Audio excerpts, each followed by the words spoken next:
Hello the students of class 11th and welcome back. तो आज हम क्या बात करने वाले हैं। अभी तक हमने देखा कि केमिस्ट्री किस तरह से एटम्स और मॉलिक्यूल्स पे डिपेंड करती है।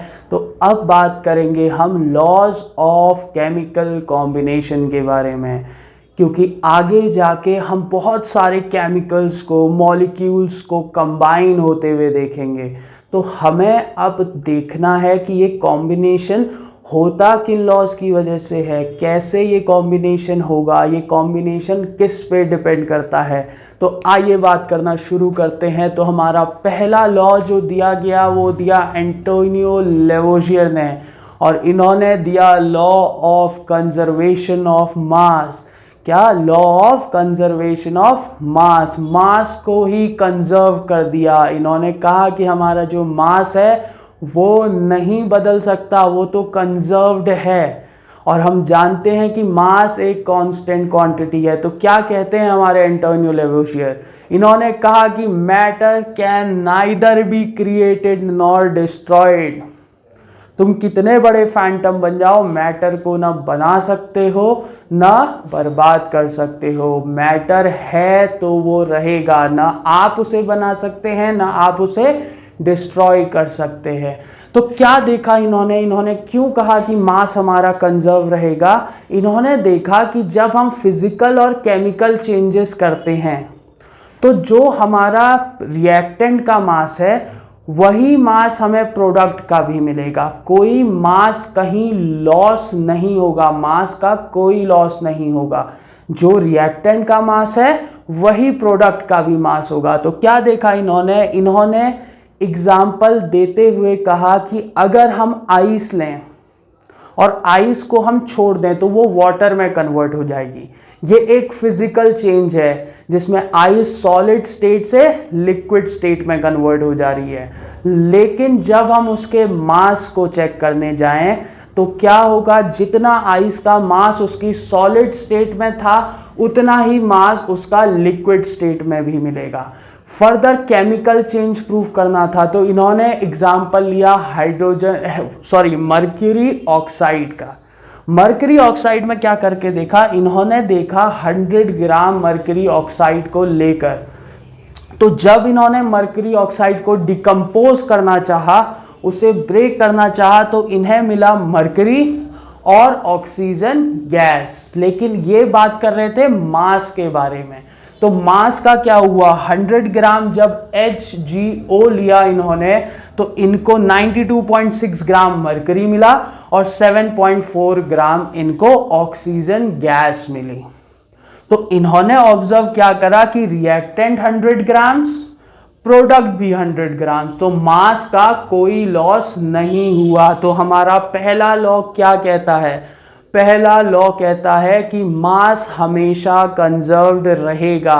Matter can neither be created nor destroyed. अब आ जाते हैं सेकेंड लॉ पे। सेकेंड लॉ आया law of definite proportion. Definite मतलब फिक्स्ड। इन्होंने ये दिया गया था जोसेफ एल प्राउस के द्वारा। जोसेफ एल प्राउस ने क्या कहा? इन्होंने बोला कि जो हमारा कोई भी केमिकल कंबाइन होगा उसका प्रपोर्शन हमेशा फिक्स्ड रहेगा, या उसका प्रपोर्शन बाय वेट, जो उसके वेट का प्रपोर्शन होगा वो हमेशा फिक्स्ड रहेगा। तो इन्होंने बोला pure chemical compound consist of the same elements combined together in a fixed proportion by weight. Weight का प्रपोर्शन चेंज नहीं हो सकता। तो हमारे जो जोसेफ अंकल थे वो काम कर रहे थे अपना कॉपर कार्बोनेट के ऊपर। तो इन्होंने तो बोल दिया, तो इनको पता कैसे चला कॉपर कार्बोनेट से कि हमारा जो वेट है उसका प्रपोर्शन कंजर्व्ड है? तो इन्होंने क्या करके देखा? इन्होंने नेचुरल सोर्स से कॉपर कार्बोनेट लिया और एक कॉपर कार्बोनेट इन्होंने अपनी लैब वाला उठाया, जिसको आर्टिफिशियल या सिंथेटिक बोल सकते हैं। तो जब ये गए अपने कॉपर कार्बोनेट को ऑब्जर्व करने, तो कॉपर कार्बोनेट के अंदर क्या क्या था? कॉपर, कार्बन और ऑक्सीजन। तो अब ये देखने लगे कि इनका प्रपोर्शन कितना है, कितनी कितनी परसेंटेज में ये प्रेजेंट है। तो इन्होंने पहले नेचुरल सोर्स को ऑब्जर्व करा, तो इन्होंने देखा कि 51.35% कॉपर मिला, 9.74% कार्बन मिला और 38.91% इन्हें ऑक्सीजन मिला।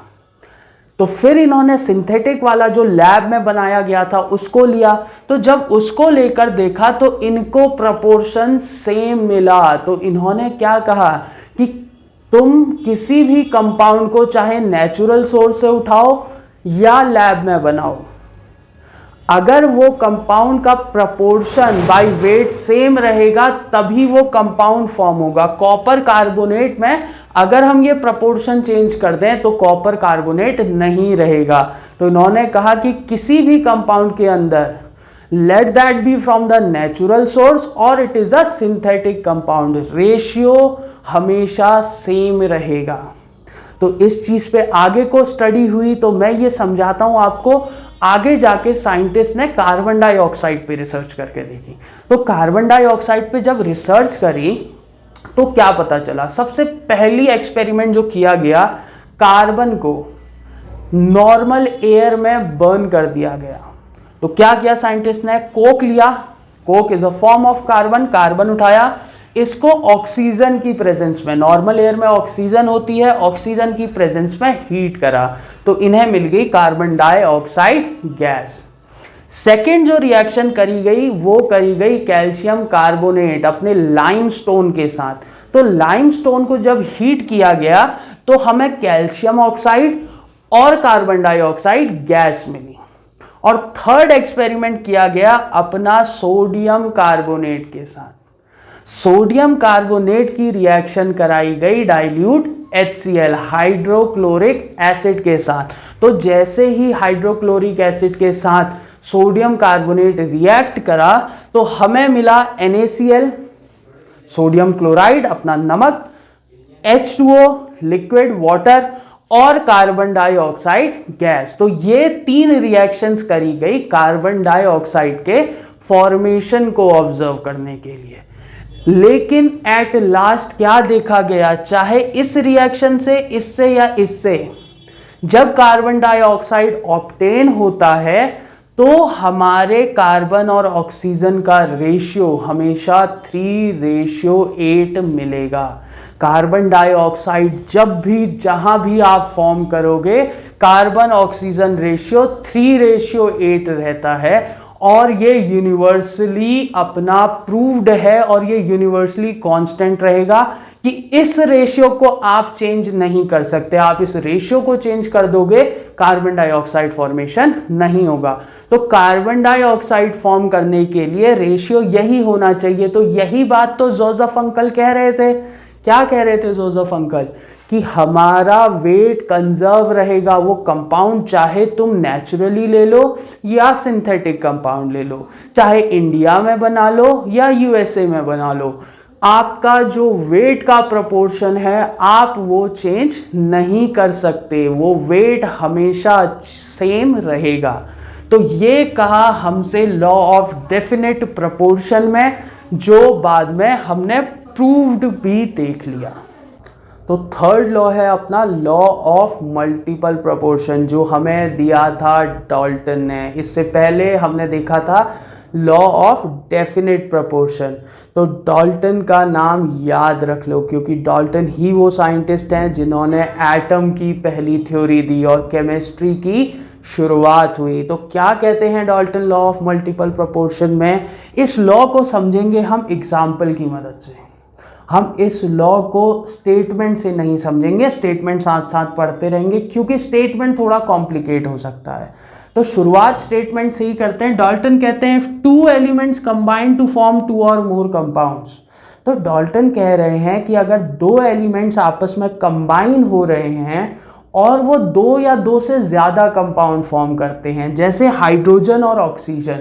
हाइड्रोजन और ऑक्सीजन कंबाइन होकर वाटर भी फॉर्म कर रहे हैं और हाइड्रोजन और ऑक्सीजन कंबाइन होकर हाइड्रोजन परऑक्साइड भी फॉर्म कर रहे हैं। तो आगे क्या कहते हैं? कहते हैं the weight of one of the element which combines with a fixed weight of the other element. एक एलिमेंट का वेट जो कंबाइन हो रहा है किसके साथ? दूसरे एलिमेंट के फिक्स्ड वेट के साथ। क्या कहना चाह रहे हैं, एग्जाम्पल में देखते हैं। हाइड्रोजन और ऑक्सीजन कंबाइन हुए तो इन्होंने वाटर फॉर्म करा।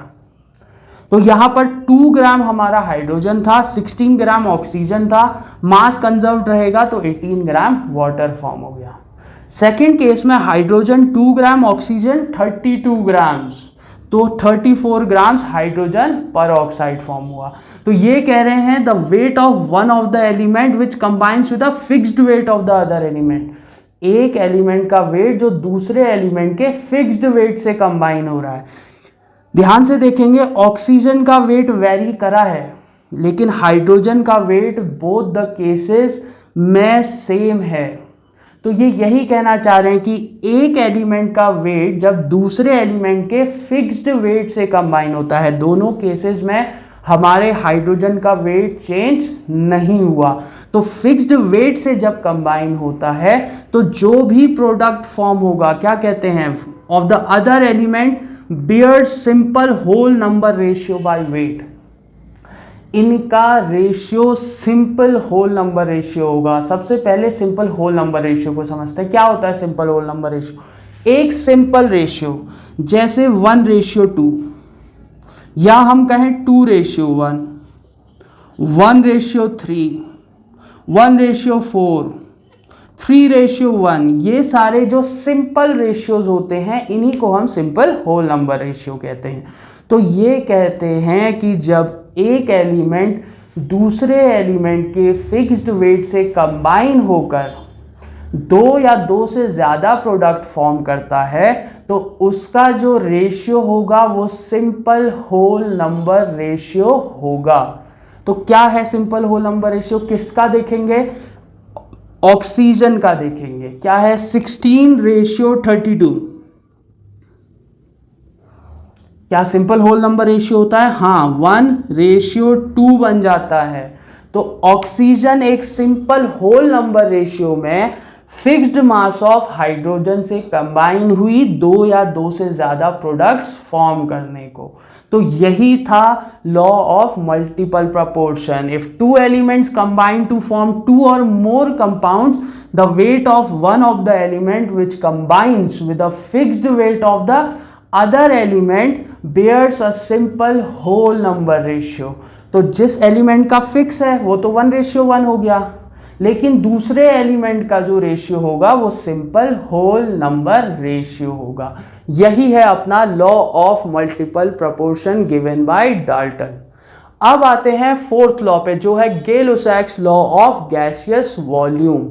गे-लुसैक लॉ नेम लॉ है, गे-लुसैक के नाम पे है, उन्होंने ही दिया था। किस पे दिया था? गैसेस की वॉल्यूम पे। गैस की वॉल्यूम क्या होगी? तो लॉ क्या कहता है? लॉ कहता है कि under similar condition of temperature and pressure. क्यों सिमिलर कंडीशन कहा? क्योंकि अगर टेम्परेचर और प्रेशर चेंज कर देंगे गैस की वॉल्यूम चेंज हो जाएगी। तो प्रेशर और टेम्परेचर सेम रहना चाहिए, कांस्टेंट रहना चाहिए। तो under similar condition of temperature and pressure, whenever gases combine they do so in volume which bears simple whole number ratio with each other and also with the gaseous product। Example से समझते हैं, language पे उतना नहीं जाते हैं। क्या कहते हैं गे-लुसैक? कहते हैं कि अगर 2 गैसेज आपस में कंबाइन हो रही हैं या गैसेज आपस में कंबाइन हो रही हैं कोई नई गैस फॉर्म होने के लिए, पहली चीज इन गैसेस का आपस में ratio simple whole number ratio होना चाहिए। सेकेंड चीज क्या कह रहे हैं कि जो इनका प्रोडक्ट फॉर्म करेगा उसके साथ भी ये सिंपल होल नंबर रेशियो में होनी चाहिए। तो ध्यान से देखते हैं, हाइड्रोजन और क्लोरीन आपस में कंबाइन हुई तो H2 का कितना वॉल्यूम है? 1, क्लोरीन का 1, लेकिन फॉर्म हुआ 2HCl, 2 वॉल्यूम HCl के फॉर्म हुए। तो यहां पर क्या होगा? रेशियो पहले इन दोनों का देखें तो 1:1 है इनके वॉल्यूम का रेशियो, और प्रोडक्ट के साथ रेशियो क्या है? 1:1:2। तो इनका आपस में रेशियो भी सिंपल होल नंबर रेशियो होना चाहिए और प्रोडक्ट के साथ भी ratio simple whole number ratio आना चाहिए। Second example is nitrogen and hydrogen. तो 1 volume of nitrogen combines with 3 volume of hydrogen to form 2 volume of ammonia gas. तो N2 plus 3H2 gives 2NH3। तो यहां पर पहले इनका आपस में रेशियो क्या है, 1:3 इनके वॉल्यूम का रेशियो, और प्रोडक्ट के साथ 1:3:2। तो ये एक सिंपल होल नंबर रेशियो है। तो रिएक्टेंट्स का या गैसेस का आपस में product simple whole number ratio होना चाहिए, और जो प्रोडक्ट के साथ वो रेशियो बनाए वो भी सिंपल होल नंबर रेशियो होना चाहिए। तो ये ही है हमारा Gay Lussac law of gaseous volume, gas की वॉल्यूम का लॉ। और अब लास्ट लॉ है हमारा एवोगैड्रो लॉ। एवोगैड्रो लॉ और गे-लुसाक लॉ, ये 2 लॉज गैसेस के ऊपर दिए गए थे। These 2 laws are for gases. तो गैसेस के लिए एवोगैड्रो क्या बताते हैं, एवोगैड्रो कहते हैं कि equal volume of gases at same temperature and pressure. वापस से टेम्परेचर और प्रेशर चेंज नहीं होना चाहिए, सेम होना चाहिए। तो equal volume of gases at same temperature and pressure should contain equal number of molecules। अगर हम गैसेस की इक्वल वॉल्यूम को कंबाइन कर रहे हैं, किस पे, कंडीशन क्या है, सेम प्रेशर और टेम्परेचर पे, तो उस पे क्या होना चाहिए, इक्वल नंबर ऑफ मॉलिक्यूल्स मिलने चाहिए। तो एग्जाम्पल लेके देखते हैं समझने के लिए कि जैसे हाइड्रोजन और ऑक्सीजन कंबाइन होकर वाटर फॉर्म करती हैं, तो क्या होता है, हाइड्रोजन की 2 वॉल्यूम और ऑक्सीजन की 1 वॉल्यूम कंबाइन होती है 2 वॉल्यूम वाटर फॉर्म करने के लिए। कैसे, रिएक्शन एक्चुअल में क्या होती है, रिएक्शन होती है हमारी 2H2 plus O2 gives 2H2। तो हाइड्रोजन की 2 वॉल्यूम, ऑक्सीजन की 1 वॉल्यूम देती है हमें 2 वॉल्यूम ऑफ वाटर। तो क्या समझ में आता है हमें इसमें कॉम्बिनेशन जब ये होता है तो किस तरह से होता है, ध्यान से देखेंगे कि ये 1 वॉल्यूम हाइड्रोजन की है, H2 की 1 वॉल्यूम ये है, H2 की 1 वॉल्यूम ये है, ऑक्सीजन की 1 वॉल्यूम ये है। तो इस 1 वॉल्यूम में H2 तो 2 हाइड्रोजन होंगे, 2 हाइड्रोजन आपस में कंबाइन हुए होंगे, और यही O2 में क्या होगा, 2 ऑक्सीजन आपस में कंबाइन हुए होंगे। तो ये O2 अब इन दोनों से 1 वॉल्यूम 2 वॉल्यूम हाइड्रोजन से रिएक्ट करेगी, तो हमें क्या मिलेगा, हमें मिलेगा 2 वॉल्यूम्स ऑफ वाटर। तो 2 हाइड्रोजन के मॉलिक्यूल से 1 ऑक्सीजन का मॉलिक्यूल कंबाइन हो जाएगा, 2 हाइड्रोजन के मॉलिक्यूल से 1 ऑक्सीजन का मॉलिक्यूल कंबाइन हो जाएगा। तो 2 हाइड्रोजन 1 ऑक्सीजन, 2 हाइड्रोजन 1 ऑक्सीजन आपस में बॉन्डिंग करके H2O फॉर्म कर देंगे, और क्या वॉल्यूम रहेगा, 2 वॉल्यूम ऑफ H2O रहेगा। लेकिन इसमें ध्यान देने वाली बात क्या है, ये statement, without leaving any unreacted oxygen. क्या बोला था एवोगैड्रो, क्या कहना चाह रहे थे कि जब गैसेस रिएक्ट कर जाएंगी तो किसी भी प्रकार की गैस अनरिएक्टेड नहीं बचेगी। इक्वल वॉल्यूम से कंबाइन होकर हमें इक्वल नंबर ऑफ मॉलिक्यूल्स वो दे देगा without leaving any unreacted gas. तो यही हमसे एवोगैड्रो कहना चाह रहे थे कि equal volume of gases at same temperature and pressure should contain equal number of molecules. किसी भी प्रकार की गैस वेस्ट नहीं होगी। तो ये थे हमारे 5 लॉज ऑफ केमिकल कॉम्बिनेशन। तो लॉज ऑफ केमिकल कॉम्बिनेशन यहाँ पर हमने सीख लिए। अब अगले वीडियो लेक्चर में हम बात करेंगे डाल्टन्स एटॉमिक थ्योरी की, किस तरह से डाल्टन ने एटॉमिक थ्योरी हमें दी। तो अभी आप अगर हमसे पढ़ाई कर रहे हैं, हमारे लेक्चर्स देख रहे हैं, तो सब्सक्राइब करें हमारे चैनल को, और साथ ही अपने फ्रेंड्स के साथ शेयर करें और इस वीडियो को लाइक करें। Thank you so much.